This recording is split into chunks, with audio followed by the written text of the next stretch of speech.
Hello বন্ধুরা, আজকে নিয়ে চলে এসেছি কাচকি মাছ। এটি বাজারে খুব পাওয়া যাচ্ছে এখন, ওই জন্য ভাবলাম আমিও করে খাই, তোমাদেরকেও করে দেখাই। এই দেখো, ভালো করে ধুয়ে নিয়েছি, কোনো বাছার দরকার পড়ে না। আর এদিকে আলু, বেগুন, পেঁয়াজ, পটল, কাঁচা লঙ্কা ঝাল অনুযায়ী আর অল্প একটু টমেটো নিয়েছি। এরপরে সর্ষের তেল চাপিয়ে দিলাম, গরম হয়ে গেলে নুন হলুদ মাখানো মাছগুলো আমি ভালো করে ভেজে নিয়েছি। অনেকে অবশ্য ভাজে না, আমি একটু ভেজে নিয়েছি। এবং সেই তেলের মধ্যেই 5 ফোড়ন দিয়ে দিয়েছি অল্প করে ফোড়ন হিসাবে। এবার পেঁয়াজ কুচিগুলো দিয়ে দিলাম। পেঁয়াজ কুচি একটু ভাজা হয়ে গেলে আলু পটলটা দিয়ে দিলাম। ওটা মোটামুটি একটু ভাজা হয়ে গেলে লালচে ভাব চলে এসছে দেখো। এরপরে বেগুন দিয়ে দিলাম। কাঁচা লঙ্কাটা ঝাল অনুযায়ী আমি কম দিয়েছি, তোমরা চাইলে বেশি করে দিতে পারো।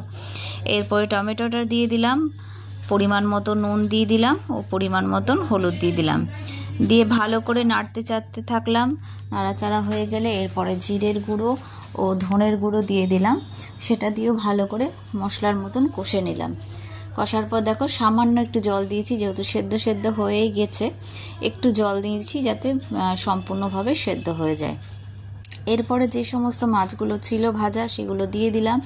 নেড়ে চেড়ে দেখো কত সুন্দর হয়ে গেছে। তোমরা চাইলে একটু গুঁড়ো লঙ্কা দিতে পারো, আমি দিইনি, আমি সম্পূর্ণ কাঁচা লঙ্কা দিয়ে করেছি। খুব টেস্ট হয় এটা খেতে, গরম ভাতের সাথে খেয়ে দেখবে, দিয়ে আমাকে অবশ্যই